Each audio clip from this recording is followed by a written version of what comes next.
Hi, this is Margaret from Margaret's Crafts, and I had showed earlier some purse charms that I had been making, and this is one I'm working on right now, and I have a lot of different little charms on there, and I was just going to show you how easy it is to make some of the charms and how to attach it at the top.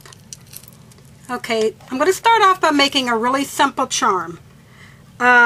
The first piece that I'm going to use is going to be, you need two different type of pins. There's an eye pin, which has a little round circle on the bottom, and then there's a head pin, which is flat. It's like a regular pin, but it doesn't have a sharp point on it. And we're going to start with our eye pin, and I'm just going to put together a few beads here. Okay. And I'm just going to start with a little bead on the bottom. And you can put your beads together any way that you like. This is just the way I'm doing mine for a demonstration to show you how I do it.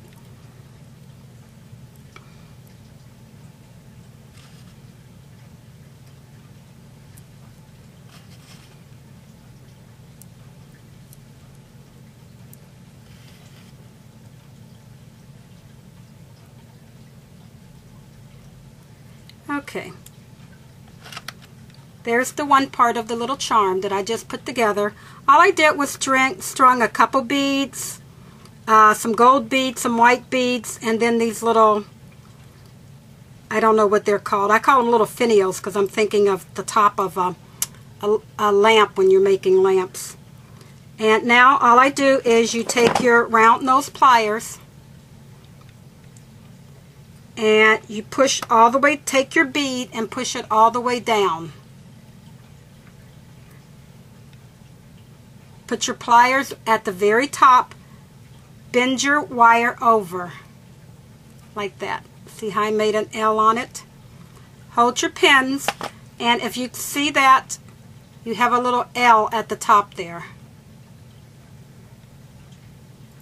And you're going to cut that down with your wire clippers to about a little bit more than 1/4 of an inch. Then you're going to take your round nose pliers and start curving it up. You're going to curve and move until you got the bottom end nice and rounded on the top. To close off that little loop there.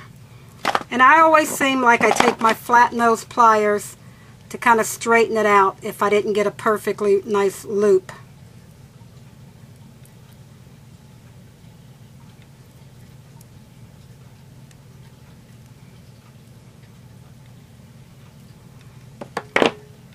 Okay, and there's my little loop.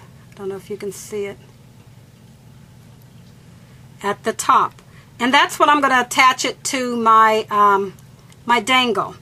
And then at the bottom, since I have this little loop at the bottom, I'm going to show you just another quick to make one of these extra little dangles that you have off the bottom of your beads. These little dangle thingies right there. I have this one dangling at the bottom of the butterfly. And you're going to take a flat or a pinhead one, and I'm just going to put a bead at the bottom, a small seed bead, then I'm going to put a bead, and then another seed bead. It's only because the other bead has, I'm using the seed beads because the bead that I'm using is too large. And you're going to take your wires again, push your bead all the way down, see, till it's hitting the bottom, bend your wire over like that. Use your wire trimmers till about 1/4 of an inch. When you cut that, make sure you cut it down into the item, whatever you're working on, so that that end doesn't go flying. I like to start with my hand curled over, take the very bottom, and start turning.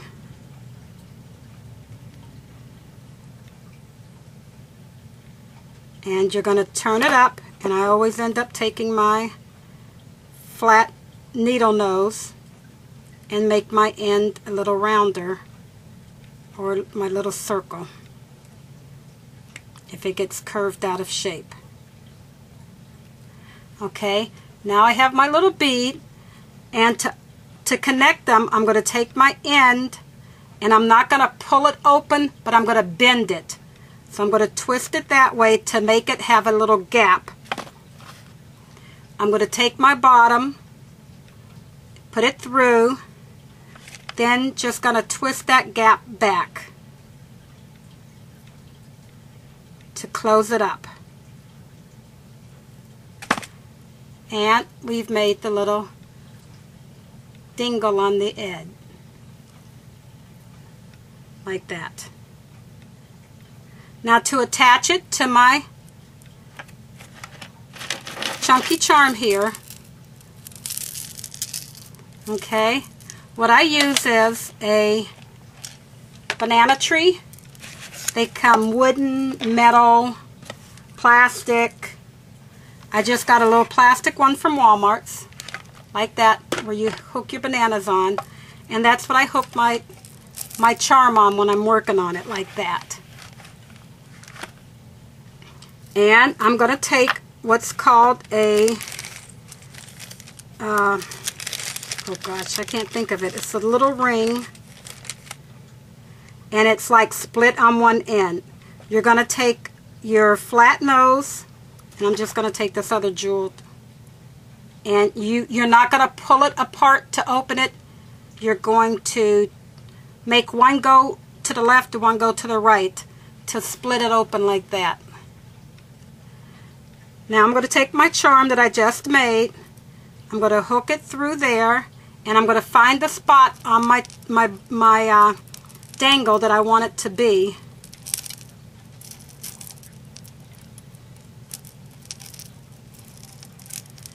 I'm going to hook it up on this one.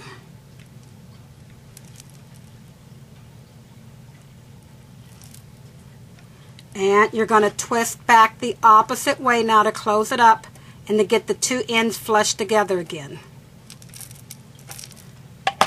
And I like to put it on there because then I can see how it's hanging, if I need to put beads on another side. And that's how, when I'm working on it, I do it like that. Otherwise, I'm going to spread it out here so you can see. And I made all of these dangles, these charms, the same way as I just showed you how I made this one. I'm just using different beads. Some I'm just putting the one bead on with a smaller bead on each end. I did the same ones on that one. This one I did, this is like one of Tim Holtz's little bottles. And I put like a message in a bottle, and I put some white glitter in the bottom of it to make it look like sand. And I have another dangle, just made a different type of a way. You can see it right there.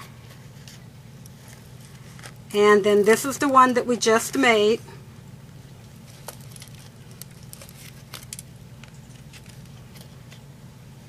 It's right there. And then this is just a single one on the end, and I just put a charm of a key on it. Here's another dangle, and I just dangled a teardrop one on the end of that one instead of a white one, instead of a round one. And here's a shorter one, because you make them in all different sizes. And if if you're confused about how you want them to look, when you buy a lot of the beads, they come on strands like this.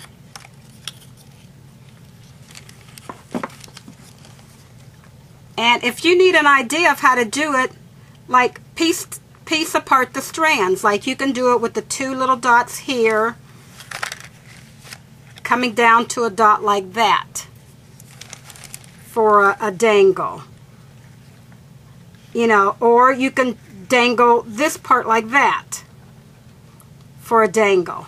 You can just make this work for you the way that you want it to do. If you're confused about, you know, how do I want my dangles to look. They look really pretty already on a strand, and just take the idea from what they already did. And when you're actually making your purse charm, you're going to need a clasp. If you're not using the Tim Holtz that has the clasp and the chain, you're going to need some clasps. I picked up these at Joann's. They have this one with the heart. They have plain ones, whichever way you want it to go. And you're going to attach jump rings. That's what these are.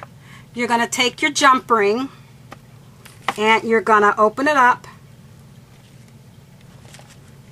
by, remember, twisting left to right, both of them in the opposite direction.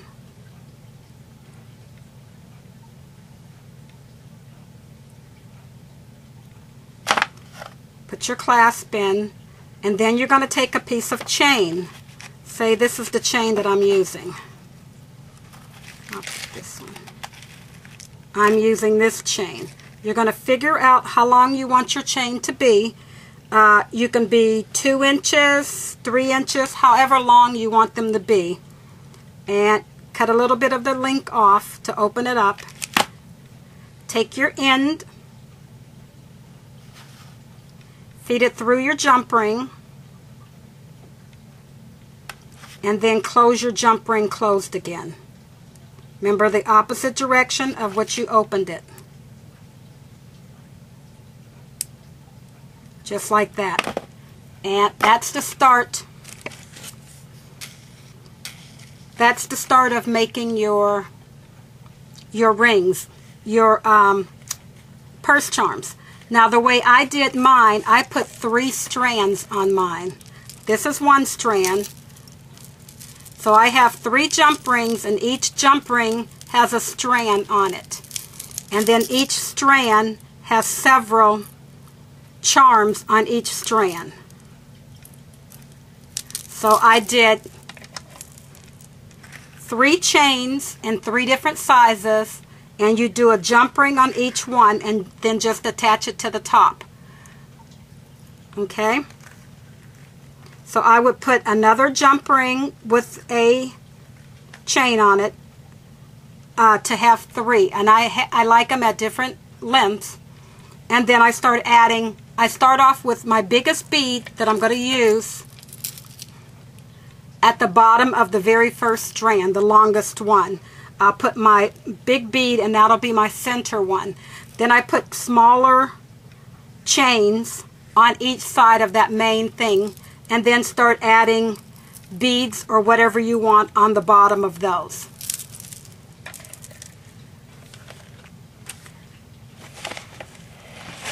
And I had also made another one.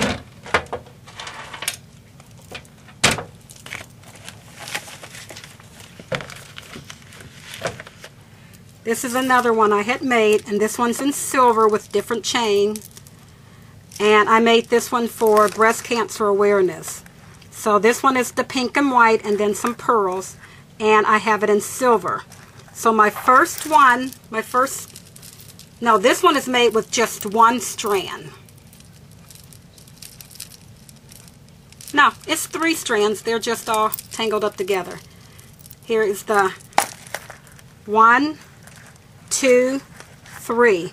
And like I said, my first one is my longest one. And I put a bead on the end of each of those. And you can see that they hang at different heights, different lengths. And the biggest bead goes on the center one. And then I added other things onto there. Like I have these with the pink breast cancer bead. And the bead up here says hope. And then I have a ribbon that says hope. And then I put a pink flower and different pink beads, pink, white, and pearl, along with silver. And that's the one that I have for that one. Like I said, my main bead is this the biggest, longest bead is on the middle chain. And that's just the way I make mine. I don't know how others make theirs, but this is how I have been making mine. And so far, so good. I haven't had any trouble with mine. They're staying together. Some people like to wrap their the end of their chain after they're done. Instead of cutting off and making that loop, they wrap them around. I haven't done any like that. I'm going to give that a try. And that's just how easy it is to make the, well, it takes a little practice to make your loop. But once you just keep on practicing, because I didn't get my stuff right, and you're going to need the different tools. You're going to need your round nose pliers. You need your wire cutters. You need a flat nose, and then usually you need 2 flat noses. So this is another one. It's a crimping tool, but I also use it as a flat nose one to open and shut those jump rings. And I hope this video helped. Thank you very much for watching my videos. Bye.